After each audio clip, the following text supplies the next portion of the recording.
So welcome to everybody.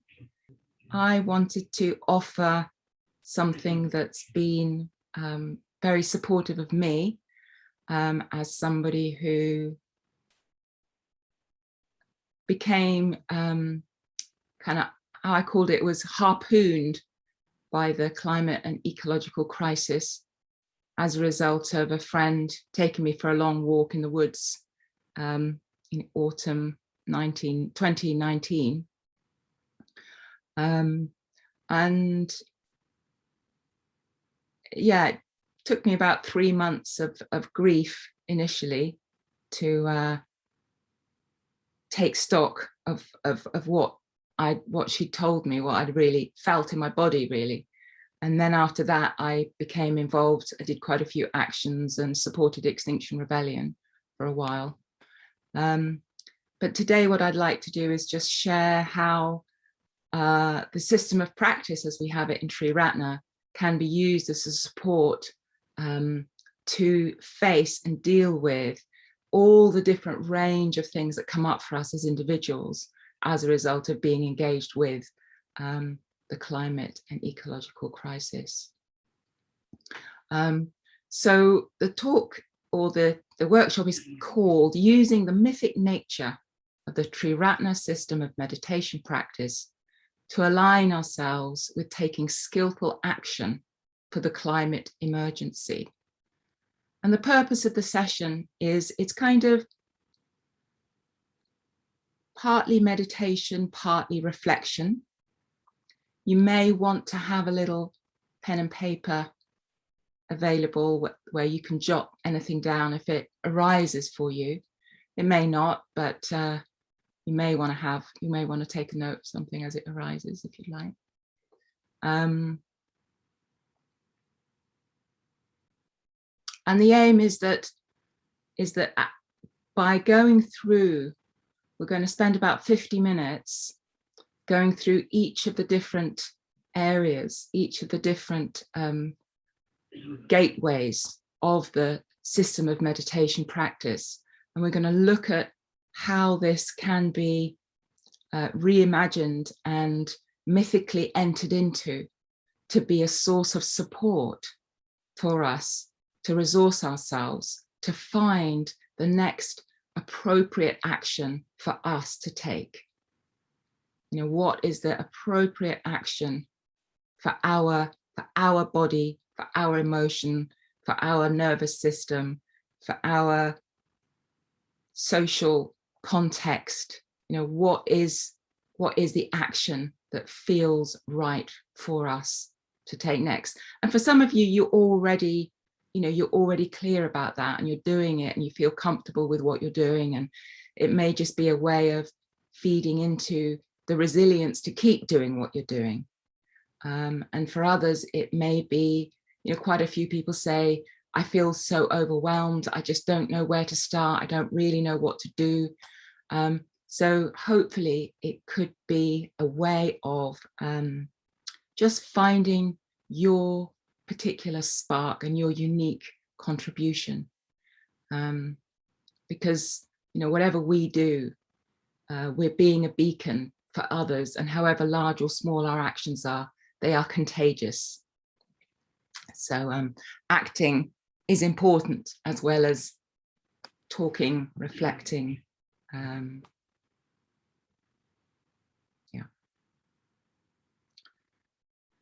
Okay, so one of the myths that I look at when looking at the system of practice is the archetypal myths, and the 5 aspects of the system of practice can be mapped over into for integration, warrior, and there's this vertical access of warriorhood and the ability to integrate all our energies behind what's valuable and what's important to us. Then the positive emotion aspect can be mapped against the archetype of the lover, the one that finds a loving response to self and world and is able to meet it in that way. So that's the positive emotion. And then there is spiritual death. And in the spiritual death, we map that across the archetype of the magician, because it's the ability to create magical things happening. The way that we look at things can all of a sudden change, and we can see things in one way, and if we look with insight, we can begin to see things in a completely other way. Then the fourth is king, queen, or I like to say sovereign. There's a sovereignty which maps against spiritual rebirth. And in this, something arises out of the blue sky, something that has the quality of the Buddhas and Bodhisattvas. It has a quality of something or someone that has dominion in their realm, has a sense of something arising that is of value. So something new arising in the spiritual rebirth aspect. And that is the sovereign, call that the sovereign. And then the final one, which is the receptivity, or this receptivity is really in the center of this mandala. So we can come to it first and last and all the bits in between. But the mythical archetype associated with the receptivity element is the fool. And the fool is able to let go of any agendas.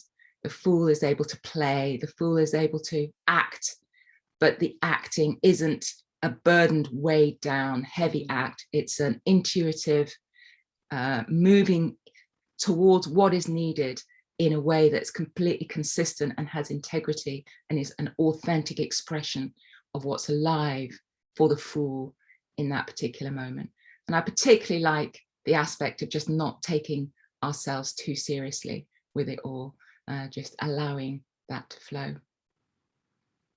So we'll spend about 10 minutes with each of these different areas, and I'll lead us through a kind of reflection and meditation. And at the end, we'll have some time for questions, reflections, and anything that you'd like to share with the group.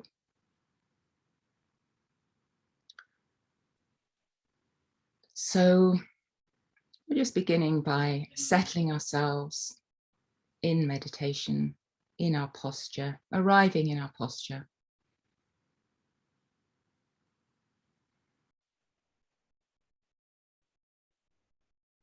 And as we arrive, we give a nod to awareness itself. Here we are. We know that we're here. We know that we're present.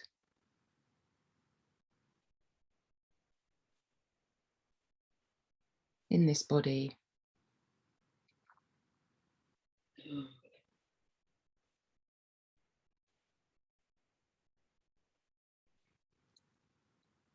So in the realm of integration, the realm of the warrior, one of our supports is the earth and our body.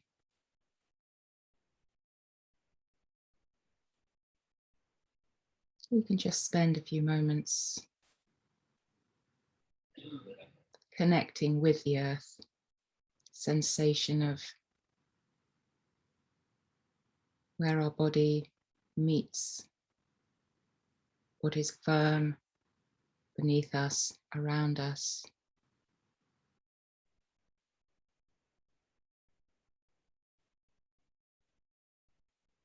And we can perhaps take a few deeper breaths.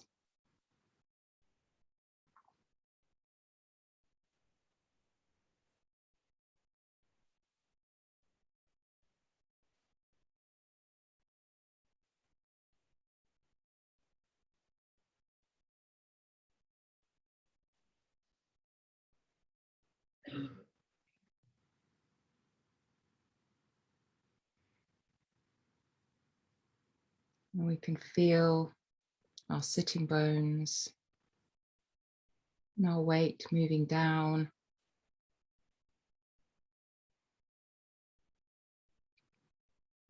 towards what we know of imaginatively as our earth. This cool, dark, soft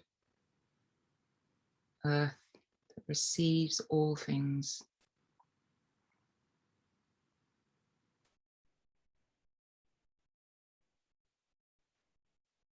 And with a sense of the warrior, we have a vertical sense of our verticality,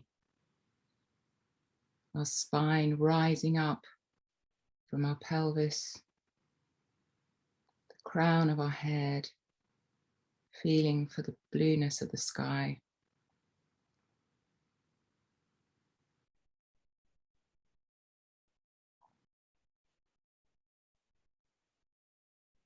I'd like to invite you to imagine yourself in one of your favorite outdoor locations.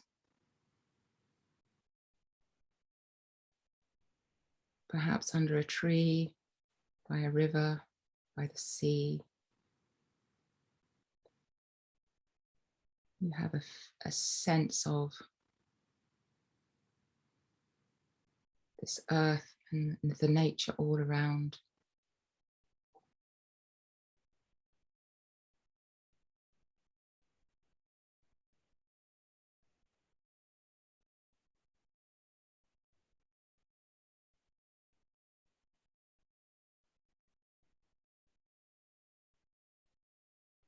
And you can begin to have a sense of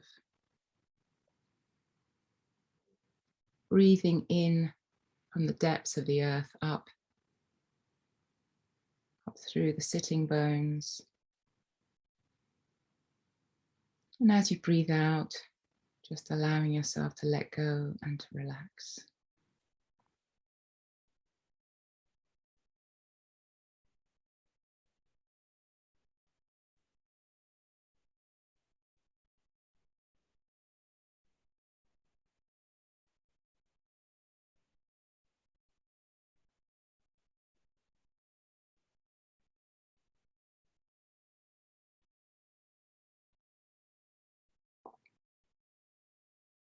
So feeling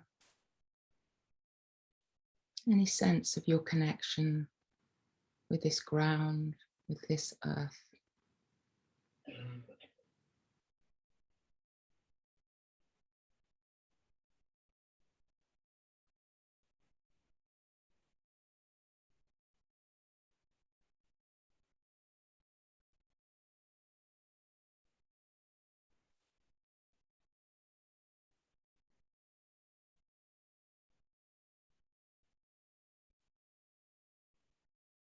And perhaps a sense of drawing strength from the earth.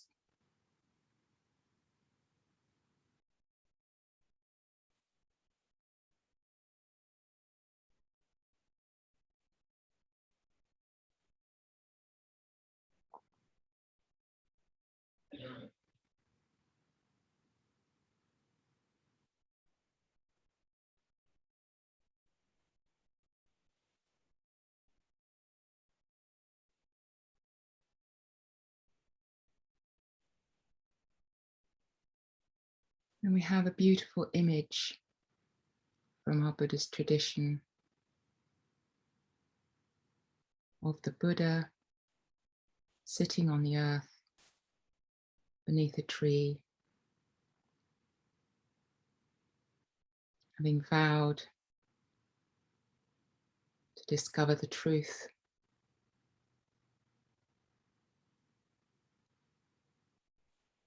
And in a moment of doubt and difficulty, we have this image of the Buddha reaching down and touching the earth.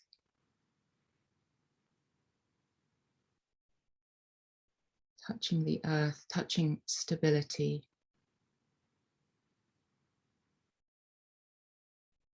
Calling the earth to witness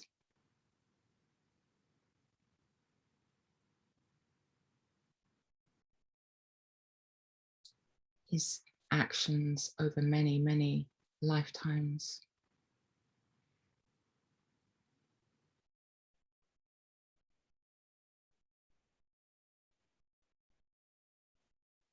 And with this gateway of practice, we are called on this vertical axis to have a sense of ourselves with the strength of the values that we hold.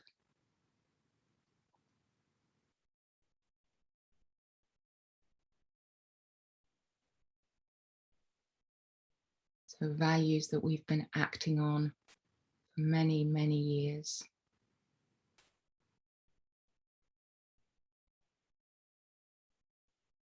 Values that have brought us to this practice.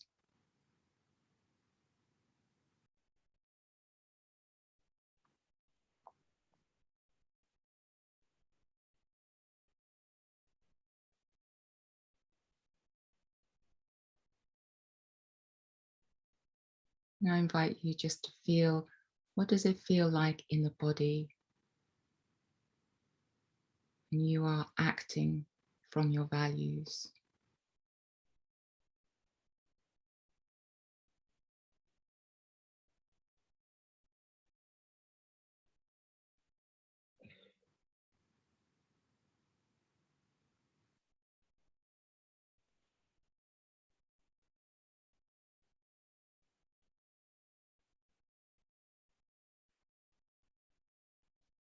And the practices that are involved with the integration practice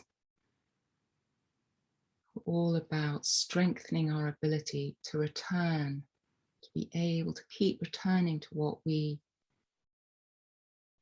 feel is valuable in any moment. An act of gentle, clear returning, whether it's the breath, whether it's our meditation practice, whether it's our recycling, whatever it is, there's something that we value. And these practices allow us to strengthen our connection with that ability to keep returning to what we value.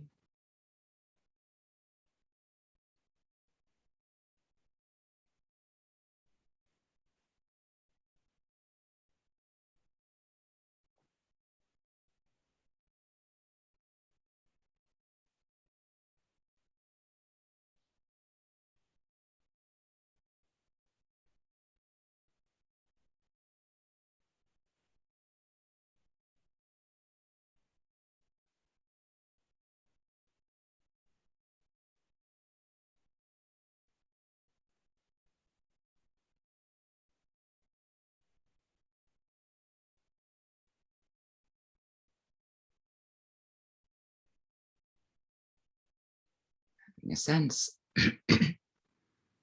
of the lineage of all the people before us who we've admired, who've held values that resonate with us, that we align with.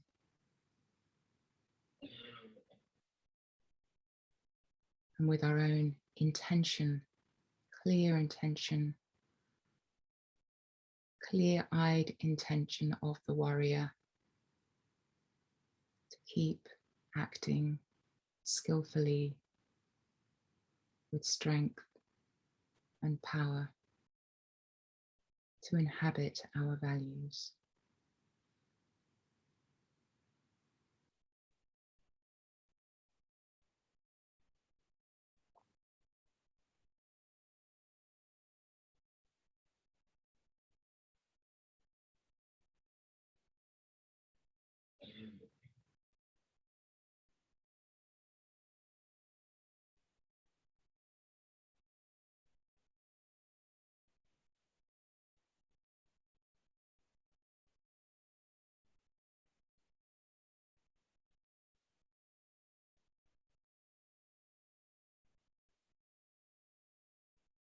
We're now going to move to the next gateway of practice, which is positive emotion.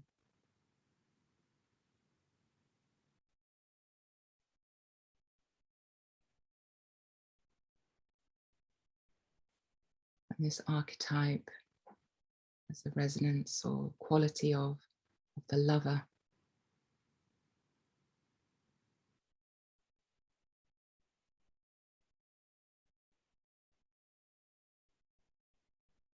And a beautiful image that we have in our tradition is the gift that Sujata brings to the Buddha after he nearly faints from his ascetic practices and lack of food. She offers him rice, milk, something very nurturing. Our bodies and our emotions need nourishment in order to sustain our ability to act.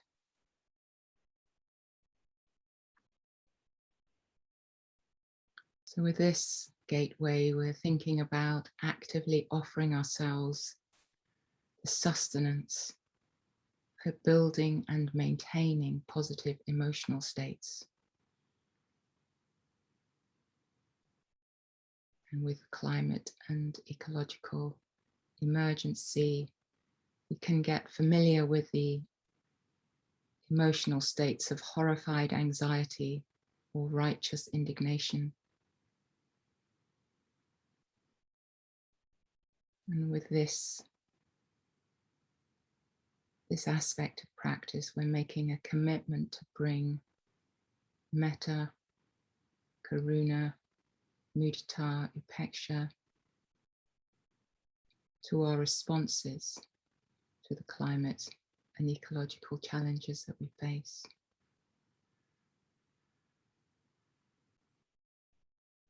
So we'll start with just having an idea of being willing to be a container for all different emotions that arise.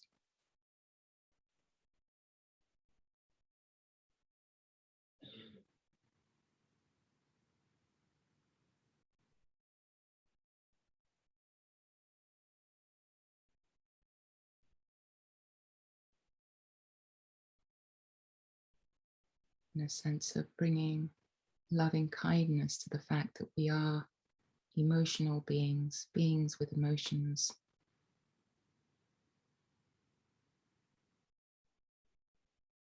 We may feel grief, rage, fear. We're also capable of joy, delight, happiness.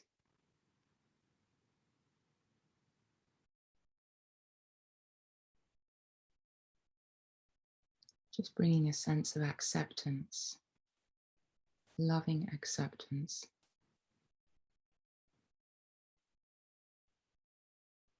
To all the emotions, a part of facing in to this challenge.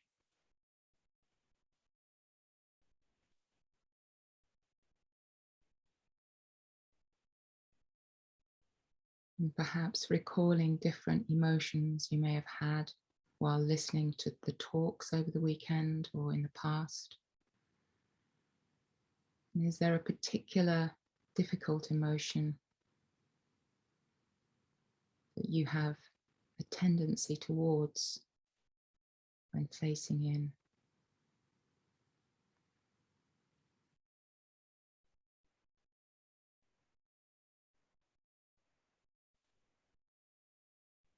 And if there is, just taking a moment to say hello to it, to acknowledge it.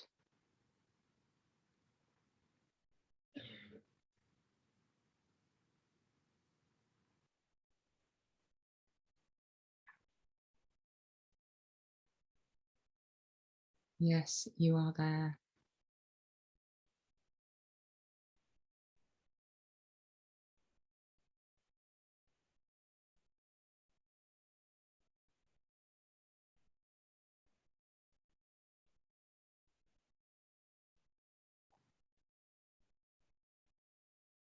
And I can hold this aspect of my emotional life with loving kindness.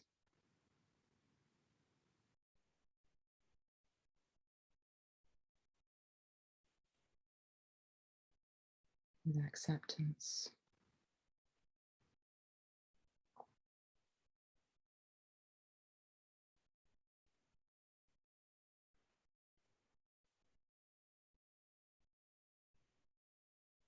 Perhaps we can even offer it some rice milk.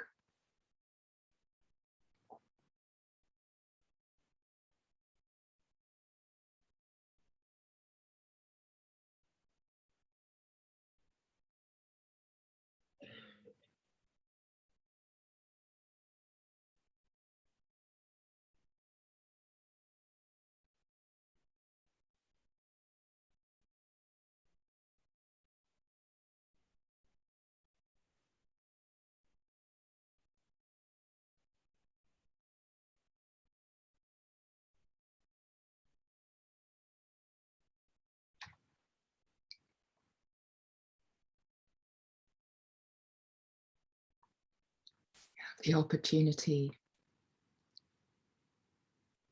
these practices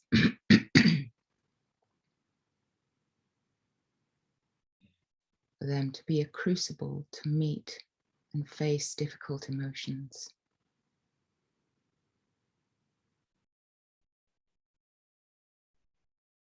As we contemplate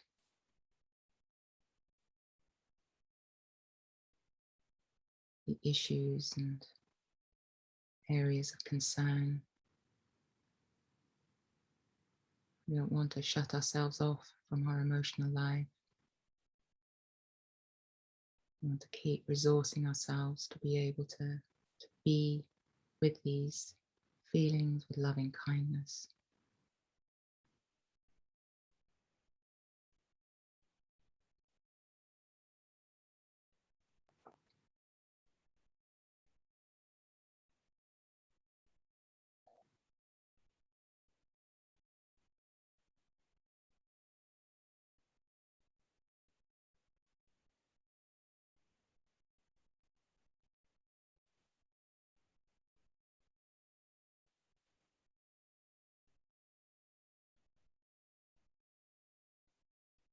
Difficult feelings have come up in the past.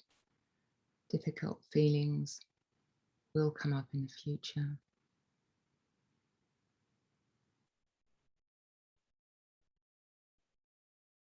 We can keep bringing our loving kindness, our compassion, and building us ability for equanimity.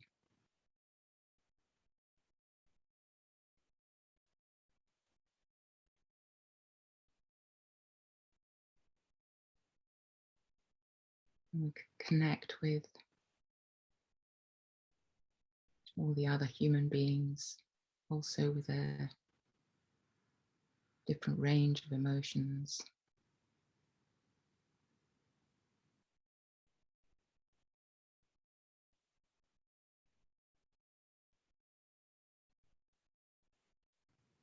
And we can wish them well.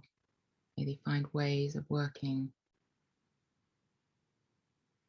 to nourish and sustain positive emotion,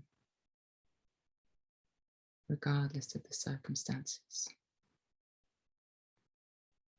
as well as being able to be with kindness with difficult emotions.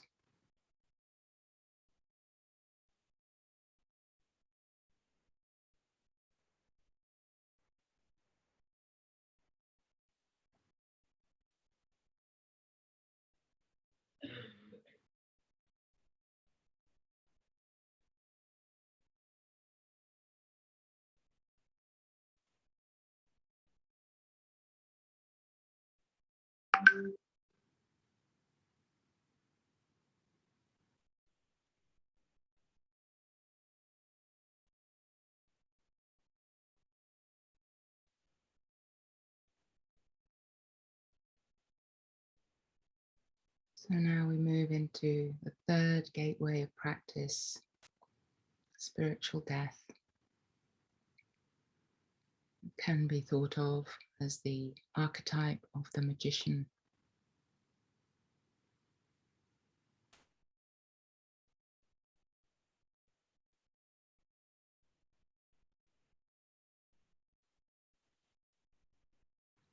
We have built a sense of strength.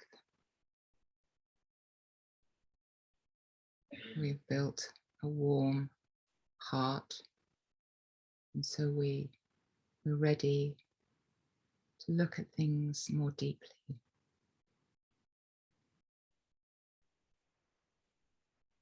With this practice,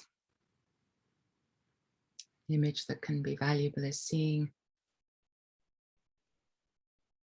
that if we look carefully at what we think is a snake, because it's dark and we're on a pathway out in the open and we think we see a snake. But when we stop and we take a closer look rather than just running away, stop and take a closer look, see that it was actually a coiled piece of rope.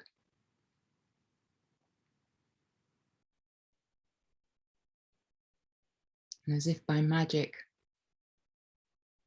our fear and apprehension dissolves because we're seeing something more clearly, more truly, more as it really is.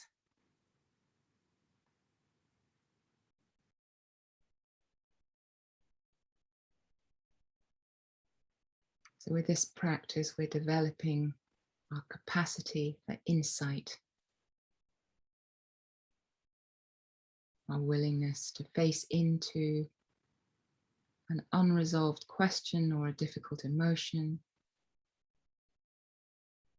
and to stay with it and stay looking and looking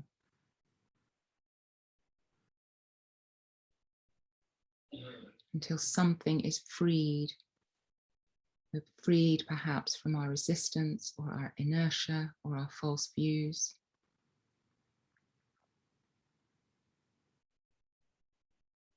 Maybe we're freed from the nihilism that can creep in. Well, we're all doomed, so what's the point? Or we're all doomed, so we might as well just have a good time.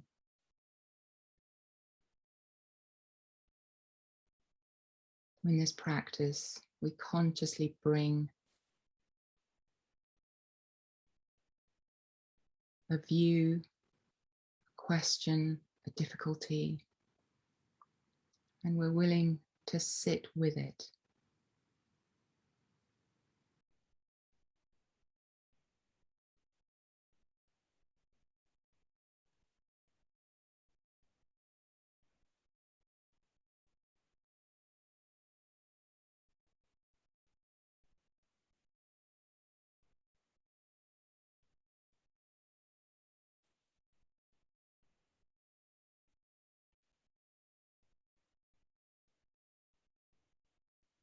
We're willing to turn towards rather than turning away.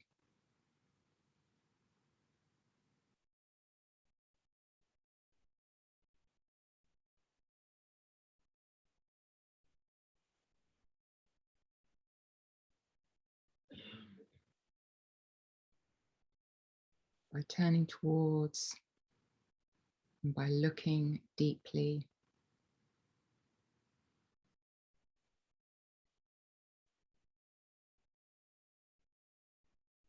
there is an opportunity to see something that we hadn't seen before. It's hiding in plain sight.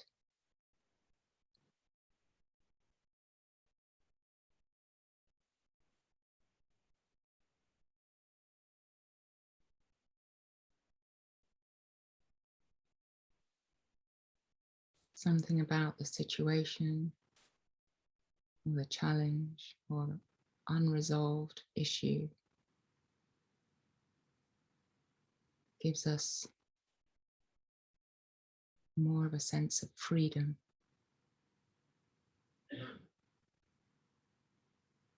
No longer weighed down, confined or stuck with it.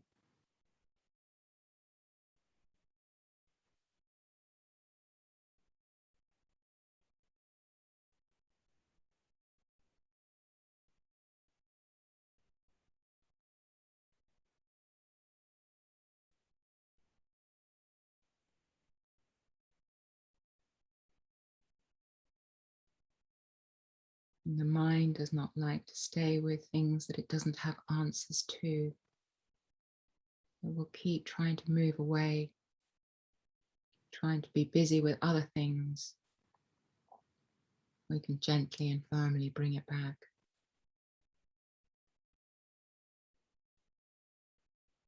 Look what exactly this thing is made up of.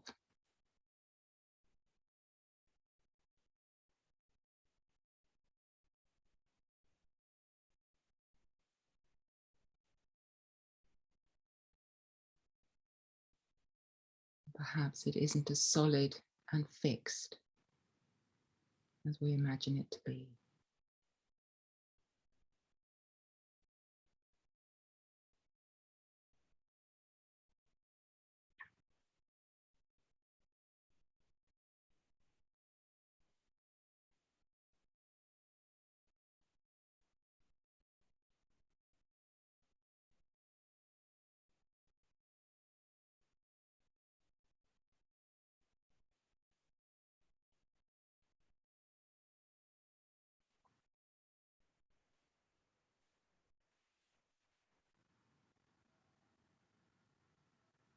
So we're consciously bringing a wisdom or an emptiness perspective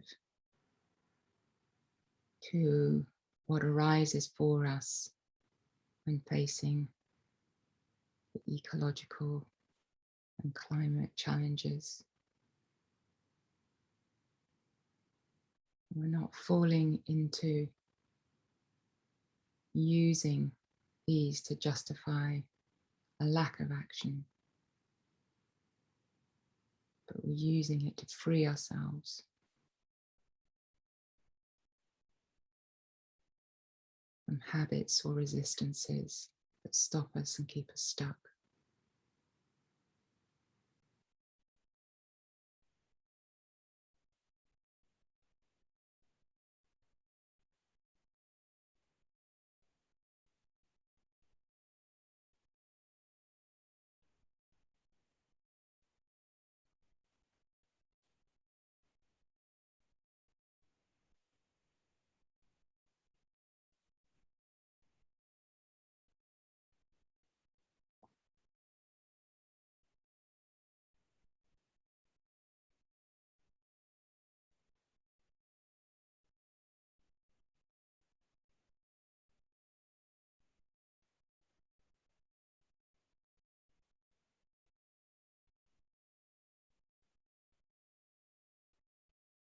We may have to just be patient.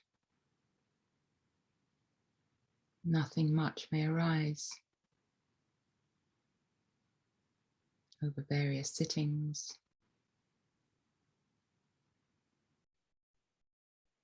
But if we keep our intention clear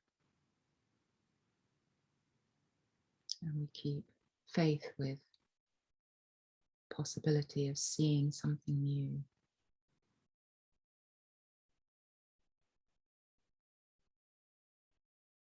something will be revealed.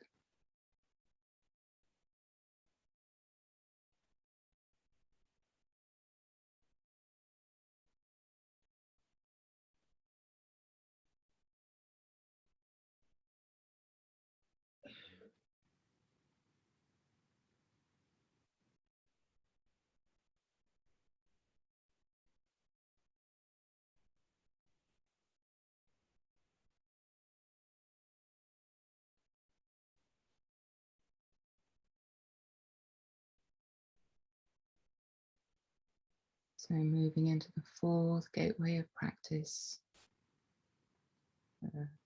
spiritual rebirth, or the sovereignty aspect.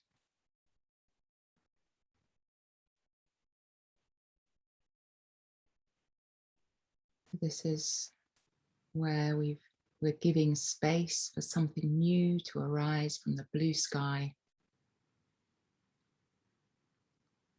What emerges from the blue sky may be hard to predict.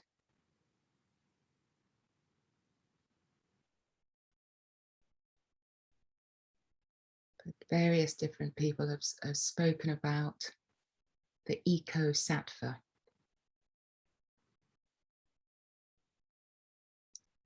So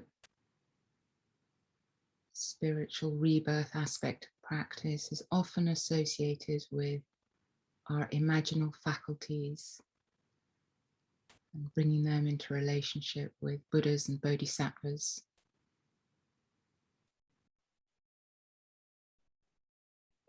So perhaps we can begin to imagine the eco-sattva.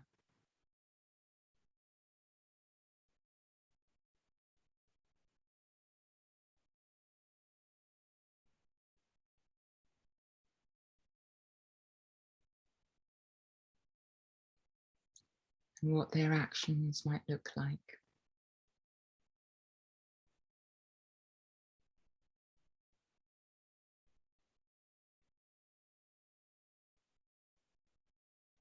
And in this imaginal realm, it's really crucial that we begin to imagine what the world would look like in 2050 and how we got there, all our actions impacted positively this challenge that we're facing. Our minds tending to go to the disasters, to the difficult images. Can we also spend some time imagining the world we would like to see? What could this world look like? Can we see something real and tangible that could be in place if we put our resources and our intelligence towards that? What might that look like?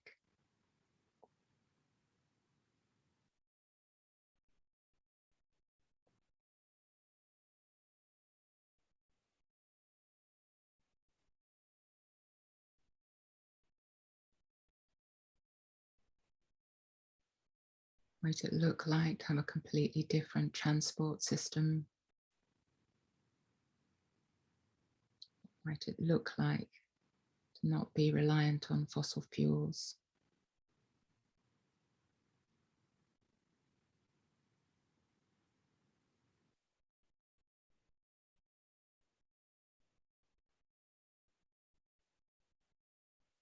What might it look like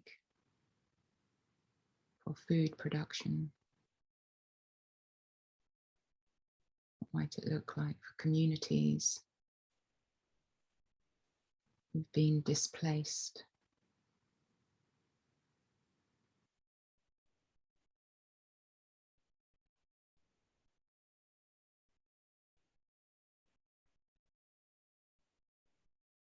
And can we imagine how we got there?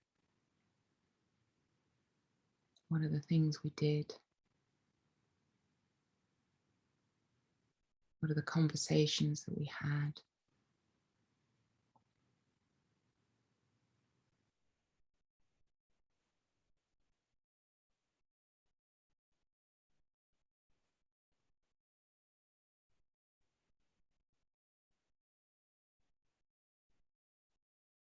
If we can't imagine or have conversations about an alternative to our current trajectory, it will be much more difficult to make it happen.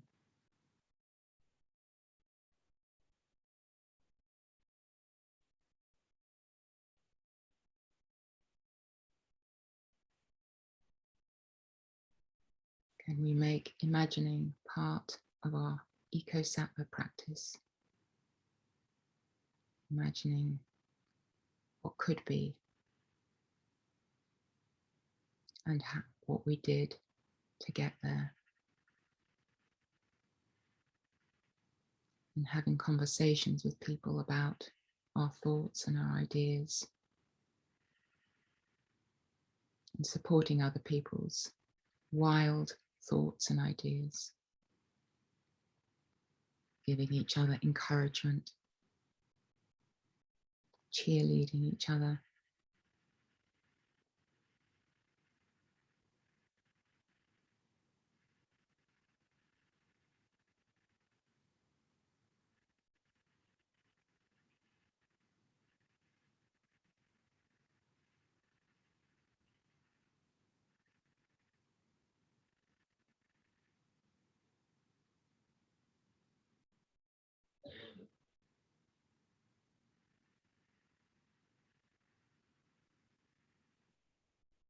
And just imagining the sovereignty, the sense of sovereignty,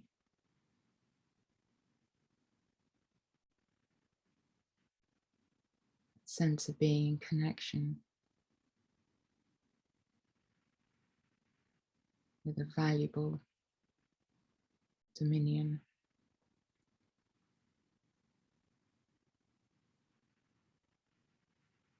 Everything that has been created on the planet was once somebody's idea, started with an idea, started with a word or a picture. Our words and pictures can be very powerful ways of ushering in the new reality that we need.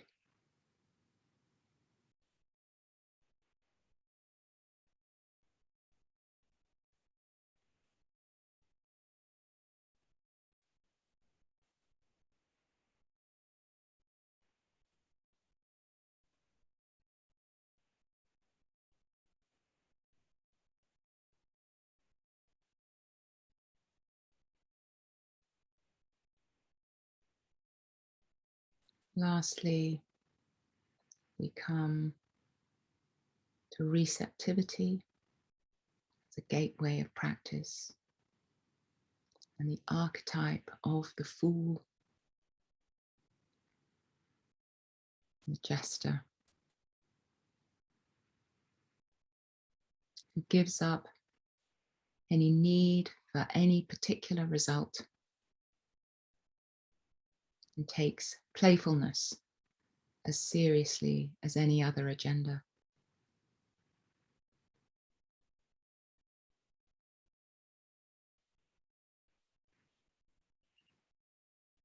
We can let go of any burden of the heaviness of our endeavor.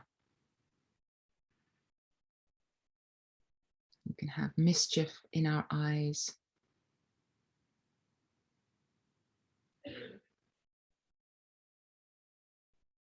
We don't have to take ourselves seriously.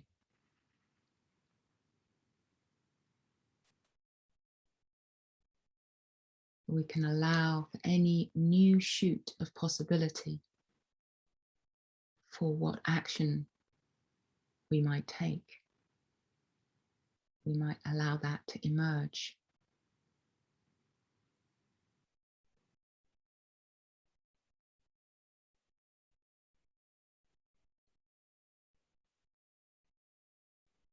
We might have a sense of spontaneity and intuition. Something strange moving us to a particular place or a particular person. We're not sure why, but we're just able to allow ourselves to move in any direction. Feels like it's in accord with our values. Bring us a sense of joy, aliveness, connection.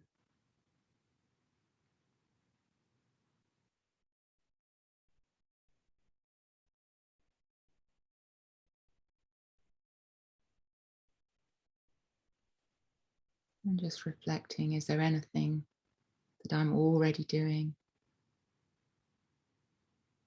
I just want to nourish and appreciate.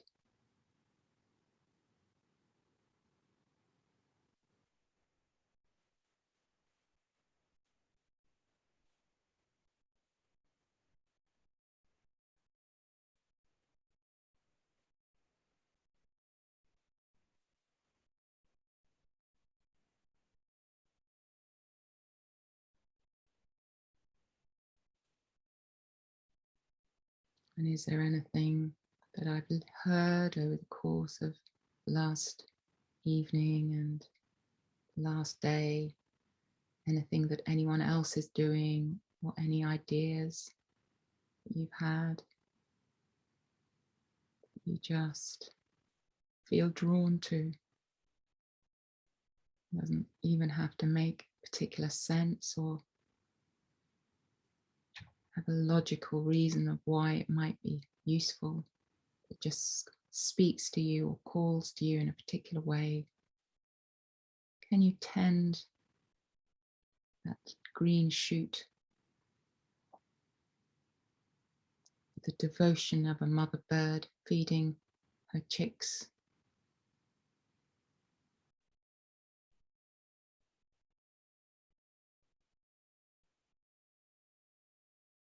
Can you do what you do from the fullness of your love rather than the bleakness of your fear?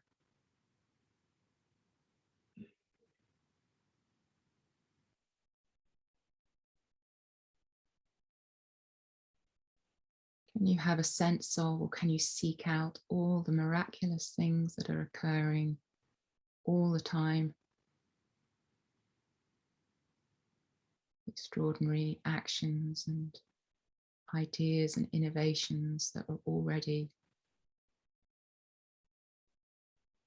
trying to come into being and that you can be part of.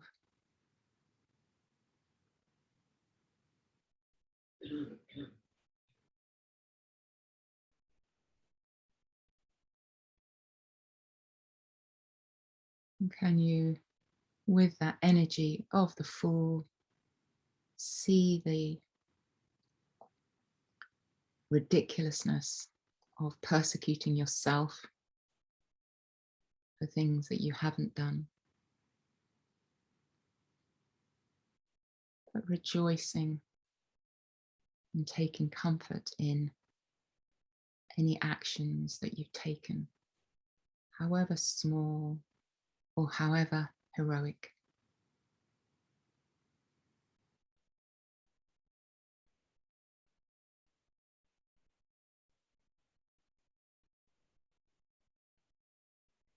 While at the same time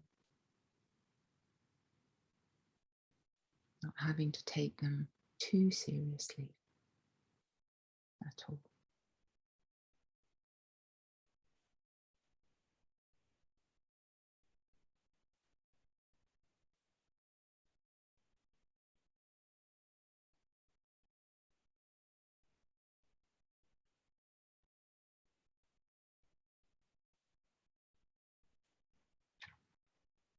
These 5 precious gateways of practice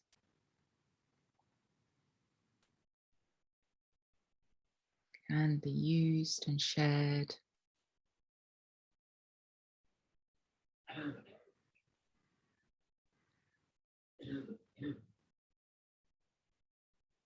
whatever the conditions, whatever the circumstances.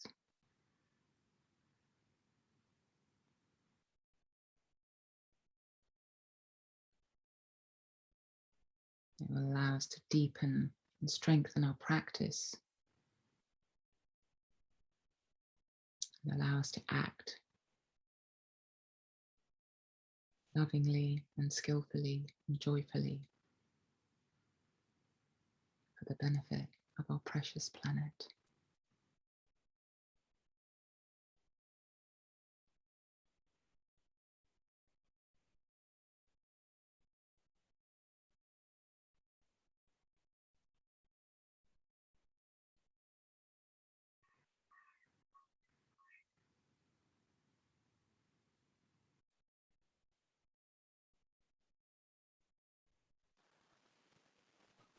we'll just finish off a reflection, meditation. And just take a few minutes. Do whatever you need to do.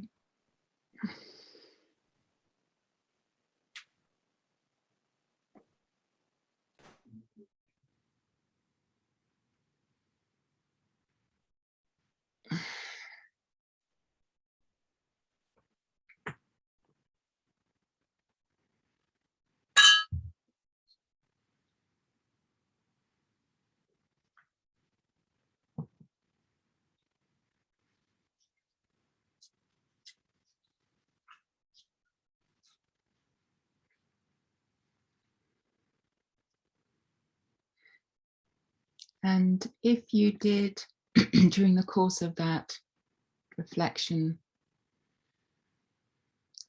if something occurred to you as an action that you would like to give more time and attention to, and I invite you just to write that down.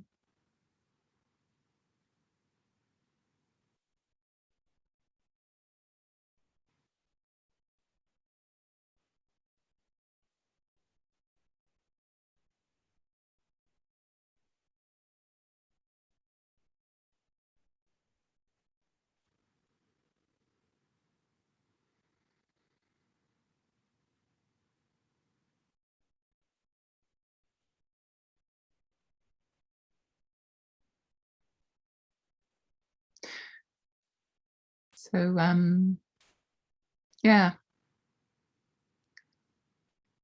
I hope you enjoyed my experiment, my grand experiment. Might work for some people, not for others. But yeah, I've felt the support of, often we just look at one aspect of the system of practice, and I think there's something about looking at them all together and then looking at them in relationship to a particular issue that I've just found really helpful, which is why I brought it here to this. But I'd just love to hear any thoughts, reflections, or questions from anyone.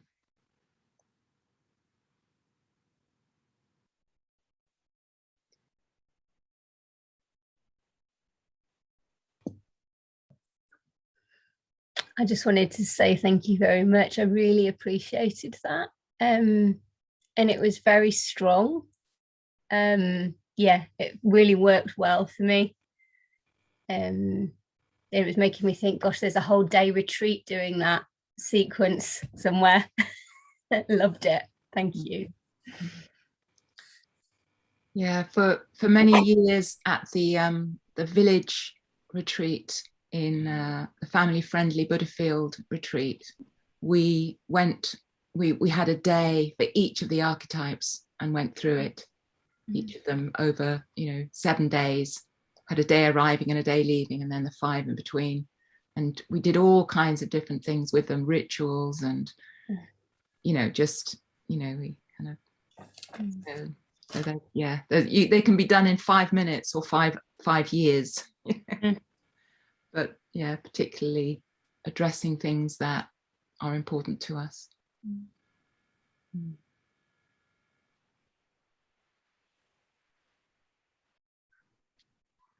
Yeah, Jazine, if you could say your name. I'm not sure if I pronounced it right. Gesine.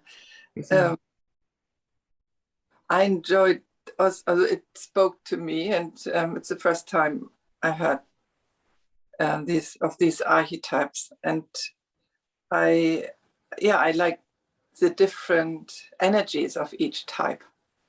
So I found it helpful to connect with all of them.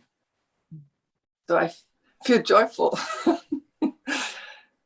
even though it's not an action. Not an action arise. However, this connection, I really enjoyed the connection and feel more connected to all my feelings. Thank you. Thank you very much for bringing this. You're welcome.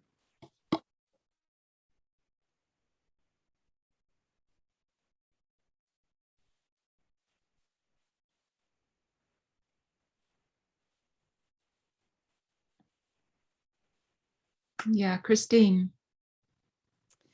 Hi. Yes, this was new to me. I'm more involved in XR than I have been in the local Sangha, but that's just beginning. So the action I'm going to take is to tell a friend of mine who's head of Regen in Wales about this film, because I think it'll be great for people doing Regen. I know she uses mindfulness already. And also to do some more steps. I feel a bit like a bridge between XR in North Wales and the Sangha here that I have just started to attend, and to tell them more about this Earth Sangha. So I'm interested in the connections, and also we're building a resilient community in my town where I haven't come across any other Buddhists yet, but maybe there are some there. But at some point, this integration will be really useful, I hope, for our community as well. Yeah, we just did, Buddhafield just did a retreat called Roots to Resilience, where sort of activists came, Buddhists and activists came together. What we found really joyful was that there's this kind of the circle of people that consider themselves to be practitioners, and a circle of people that consider them to be activists. And then in between, and then there's this sort of someone gave me the name for that. I think it might have been Andy. Was it Andy? What was it, that word again? The intercede. The intercede. We are kind of those people who can't just be don't identify as just being practitioners, and don't identify ourselves as just being activists, but somewhere in the middle, there's this lovely group, and there's this great sense of sort of camaraderie, of really feeling the intensity of both these callings, and looking to see what we needed to do to keep resourcing ourselves and using our practice to kind of deepen our effectiveness, as actors, as those who wish to act, not just on the climate emergency, but on other social issues as well.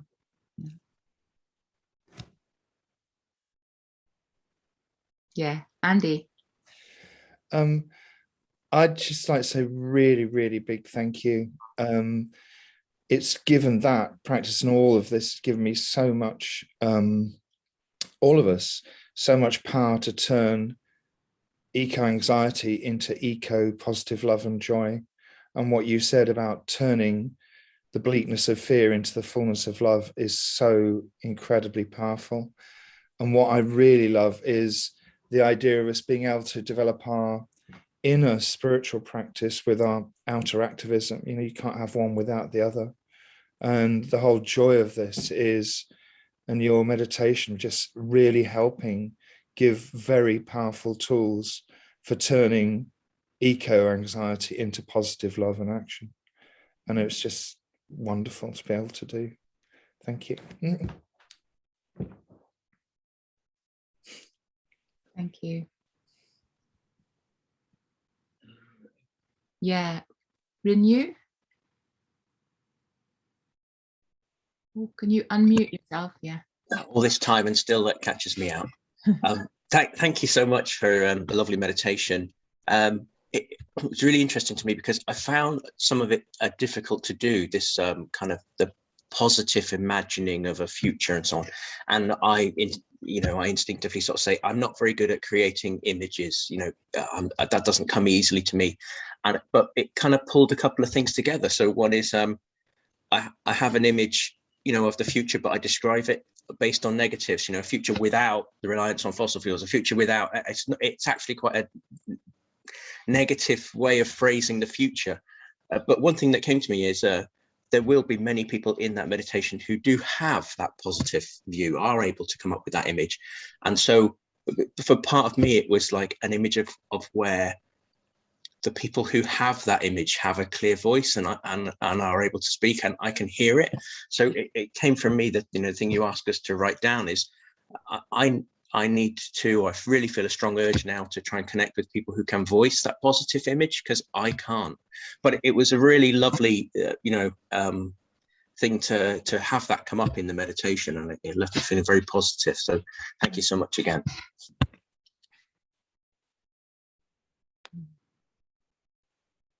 Thank you.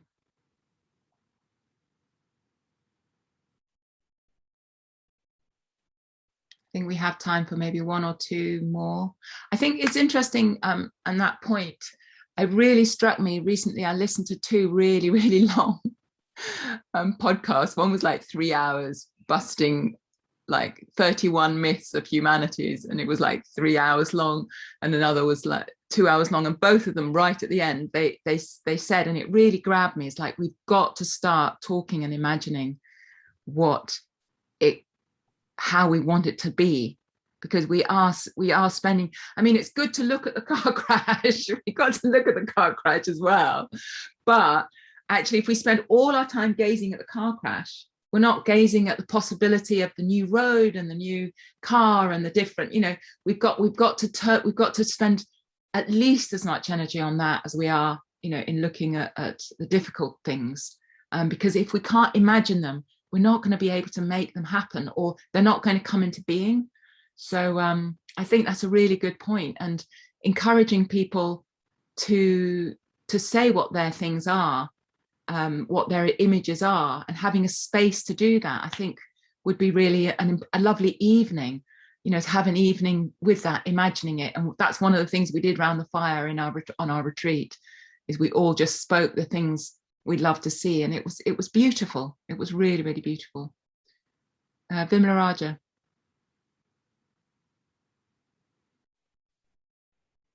Yeah, thank you, Amrita. Yeah, I always enjoy listening to meditation. Yeah, I suppose with my practice, everything always comes back to Padmasambhava. And this particular sequence, is great because within Padmasambhava there are all those different aspects. Mm-hmm. So if I'm sort of struggling on one aspect, I can just bring that image up, or different images of Padmasambhava who sort of embody those different qualities. And of course, in terms of just drawing inspiration of how things can change, we can always look at that, that sort of the myth of just transforming the demons, transforming the negative energy embodied in what we're struggling against, rather than, again, I know it's come out quite a lot on this weekend already, it's actually sort of that we're not here to fight anything, we're not here to sort of destroy anything, we're here to actually transform the energy which is there already to create something beautiful. So that vision, we can always draw inspiration even on a mythic level, rather than necessarily if we can't imagine things on a sort of the details, if you like. So yeah.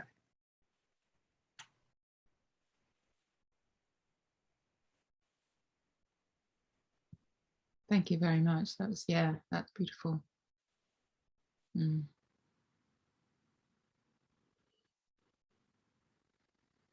Okay, I think we're pretty much at the end. Does anyone want the last word at all? No. Good. So let me just see if there's anything to bring out from the chat. Thank you, everybody. Someone said, I'm part of an ongoing 24/7 conversation about how to save, heal, and transform life on Earth that everyone is invited to. The main focus there is obviously the climate emergency. I invite everyone here to continue this discussion there whenever you would like to drop in. A Buddhist perspective would be very enriching for the discussion. So it's www.theconversation.cc. So there's a beautiful little pointer there, a little gateway there into another conversation. Thank you, Christopher. That's really helpful. Thank you. Good. Well, thank you very much for Katja for inviting me to do this. I always love to be asked to do things because I always go, yay, I'll do that. And then I go, why did I decide to do that? And then it always brings something new out of me, which I'm really grateful for. So that was really wonderful. And let's continue having a wonderful time at our event. Thank you all very much.